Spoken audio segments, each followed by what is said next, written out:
Blue water treaty sign की गई थी इस उम्मीद में कि फ्रेंडशिप होगी, शांति होगी। ना चैन से जिएंगे ये हरामखोर लोग, ना जीने देंगे। और फिर समझते हैं आप कि हम इंडस वाटर ट्रीटी को चलने दें। पाकिस्तान 5 गुना छोटा है साइज में, पॉपुलेशन हमसे कोई 10 गुना छोटी है, तो 80% जाएगा और भारत को 20%। क्यों साहब? समझ नहीं आया कि ये स्टूपिड ट्रीटी साइन क्यों करी गई। कौन सी रूल ऑफ लॉ है? 80% हमको चाहिए था, हम सुपीरियर लोग हैं। एक लात पड़ेगी, सुपीरियरिटी ठीक हो जाएगी है तो फिर only answer is counter strike, जैसे कि हमने उड़ी में किया, बालाकोट में किया और पहलगाम के बाद किया। और by the way operation Sindoor is still on. परिप्रेक्ष्य समझना बहुत अनिवार्य है, ठीक है।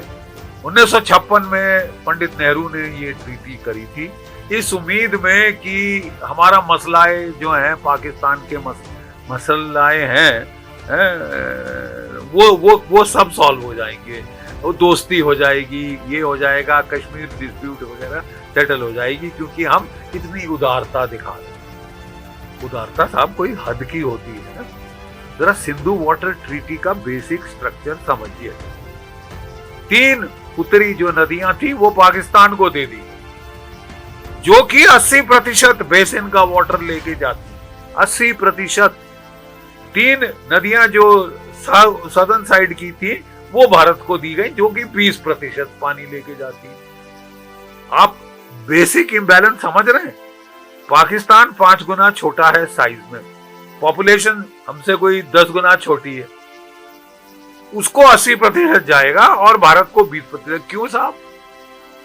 मुझे तो समझ नहीं आया कि ये स्टूपिड ट्रीटी साइन क्यों करी गई। वर्ल्ड बैंक को क्यों बीच में वो बना दिया गया, अड़का दिया गया मध्यस्थता करने के लिए, इसी उम्मीद में कि साहब शांति हो जाएगी। सर स्वा शांति हुई। 56 में आपने ये किया, 65 में पाकिस्तान ने हमला कर दिया, फुल स्केल हमला कश्मीर को छीनने के लिए, ठीक है साहब। और उसके पश्चात 1971 में हमला किया, पाकिस्तान ने पहले किया। उसके पश्चात 1999 में कारगिल का हमला हो गया। फिर 40 साल से चल रहा है साहब ये एसिमेट्रिक वॉर जम्मू कश्मीर छीनने के लिए। और उसके बाद तो टेरर पूरे भारतवर्ष में फैला दिया।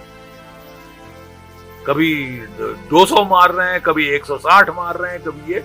क्या भारत के लोग नाली के कीड़े हैं? भारत के लोग गली के कीड़े हैं, गली के कुत्ते हैं क्या, कि जो चाहे आके मार डाले, जो चाहे आके कत्लो गारत कर दे, यहाँ पे खून खच्चर करे, यहाँ पे नदियां बहा दे खून की, और हम हाथ पे हाथ धरे बैठे रहेंगे? Utter nonsense. Sindhu water treaty sign की गई थी इस उम्मीद में कि फ्रेंडशिप होगी, शांति होगी। ना चैन से जिएंगे ये हरामखोर लोग, ना जीने देंगे। और फिर समझते हैं आप कि हम इंडस वाटर ट्रीटी को चलने देंगे? Nonsense. The Indus water treaty has to be renegotiated. किसने कहा कि आपके बाप का हक है 80% बेसन वाटर कि 20% भारत के लिए, 80% हमारा? क्यों? क्योंकि कश्मीर का आता है, कश्मीर हमारा है। अमेरिका ने भी बोला कश्मीर तो है ही है इनका, अब आज नहीं तो कल दे ही देगा भारत, तो इसकी तो नदियां इनको दे दो। कश्मीर के लोगों को अपना पानी नहीं मिलेगा, पाकिस्तान को जाए। और फिर साहब मैं समझाना चाहता हूं कि आप समझिए कि पाकिस्तान को जो पानी जा रहा है 40% उसका वो इस्तेमाल कर पा रहा है। क्यों? जो उसके पॉन्डेज है, तुलबुल बैराज और जो दूसरी बैराज मीरपुर के पास है, वहां पे सिल्टिंग हो गई है साहब। 30% पानी रह गया जो जाता है, लोगों को मिल रहा है। 60% पानी समुद्र को बह जाता है, क्योंकि पानी अपनी यूटिलाइजेशन पाकिस्तान ने प्रॉपरली नहीं की है। लेकिन गाली भारत को, सब फसाद की जड़ भारत है। हमारी जो भी प्रॉब्लम्स है वो सब भारत उसका जिम्मेदार। तुम क्या कर रहे हो? आपने क्यों नहीं डीसिल्टिंग की? आपने वहां पे पॉन्डेज जो पानी आपको एलोकेट किया गया उसकी क्यों नहीं बढ़ाई? Why are you letting it flow to the sea? और फिर कह रहे हो कि नहीं जी मैक्सिमम हक हमारा है, 80% पानी हमको चाहिए। क्यों चाहिए? South Asia is the most water stressed region in the world. Per capita availability of water दुनिया में लोएस्ट है, भारत और पाकिस्तान लोएस्ट। तो 1.5 अरब भारतीयों के वाटर राइट्स नहीं है, 80% आपको जाना चाहिए। किसने कहा? ये कौन सा मैथमेटिक्स है? ये कौन सी रूल ऑफ लॉ है? 80% हमको चाहिए था, हम सुपीरियर लोग हैं। एक लात पड़ेगी, सुपीरियरिटी ठीक हो जाएगी। और ऊपर से आपकी हरकतें देखो, हमने किया था फॉर पीस एंड गुडविल। 3 बार तो हम पे फौजी हमला कर दिया, और जब फौजी हमले में पिट गए तो ये अप्रत्यक्ष युद्ध शुरू किया टेररिज्म का। मारे जाओ भारतीय, मारे जाओ, मारे जाओ, मारे जाओ। लश्कर तोयबा जैसे मोहम्मद जैसे कार्टून नेटवर्क भेजे जाओ, भारतीय मारे जाओ। क्या फर्क पड़ता है? क्या कोई उखाड़ देता है? किसको परवाह है? भारतीय जाने जाते हैं तो वो नाली के कुत्ते हैं, गली के कीड़े हैं। मर गए, मर गए। तुम्हारी ऐसी की तैसी। मर गए नहीं, तुमको कीमत देनी पड़ेगी। और अब भारतवर्ष ने बता दिया है कि ये 26/11 जैसा तमाशा नहीं होगा कि हम डोजियर पे डोजियर भेजेंगे और तुम्हारी कोर्ट बोलेंगी ये तो कचरा है, कचरे के डब्बे में फेंकेंगे। अगर ऐसा है तो फिर only answer is counter strike, जैसे कि हमने उड़ी में किया, बालाकोट में किया और पहलगाम के बाद किया। और by the way operation Sindoor is still on.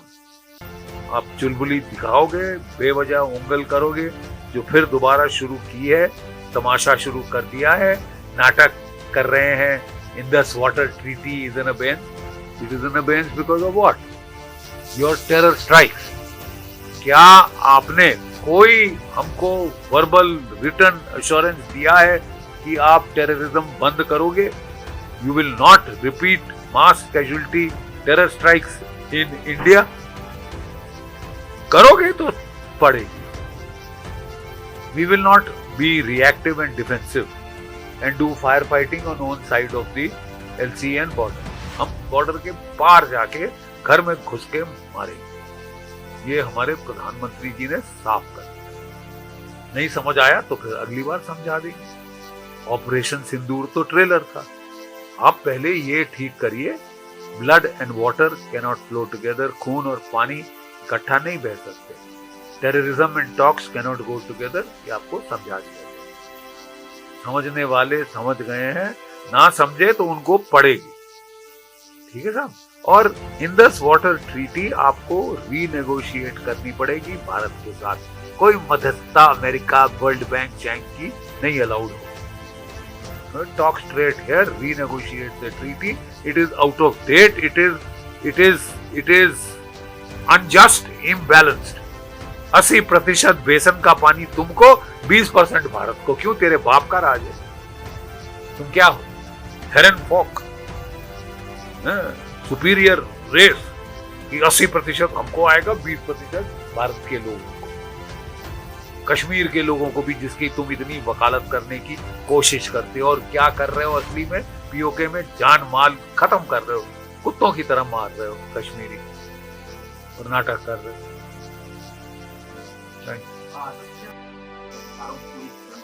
इस्तेमाल करना चाहिए। इससे पाकिस्तान पर कितना रणनीतिक दबाव पड़ेगा? इसके साथ ही पाकिस्तान भारत पर वाटर वॉर छेड़ने का आरोप लगातार लगा रहा है, जिसको लेकर पाकिस्तान युद्ध तक की धमकी दे रहा है। क्या ये आरोप सबके पर आधारित है या अपनी घरेलू नाकामी पर ध्यान भटकाने की कोशिश है?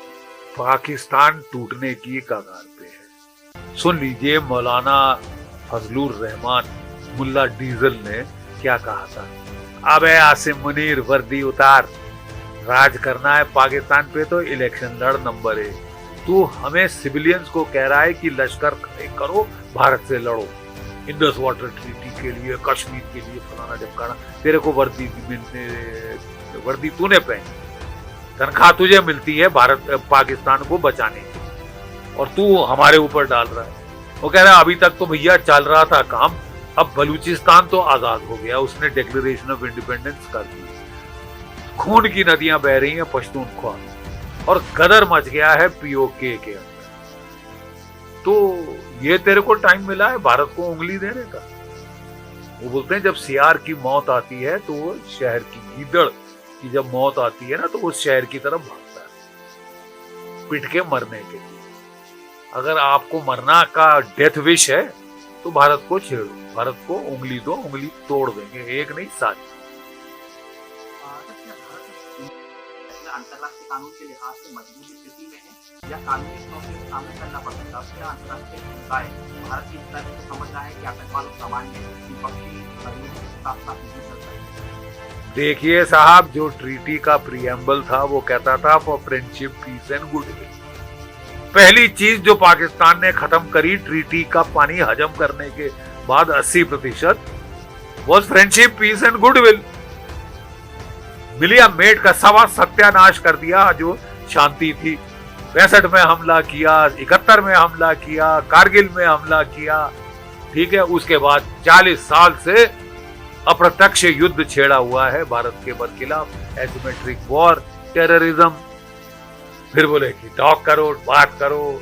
यहाँ पे अब्दुल्ला जी हैं, शेख अब्दुल्ला साहब के बेटे, वो कह रहे हैं बातचीत करो। फारूक अब्दुल्ला, मोहतरमा वो मुफ्ती, वो कह रही है बातचीत करो। व्हाट ब्लडी लोकस स्टैंडी है पाकिस्तान गॉटन कश्मीर।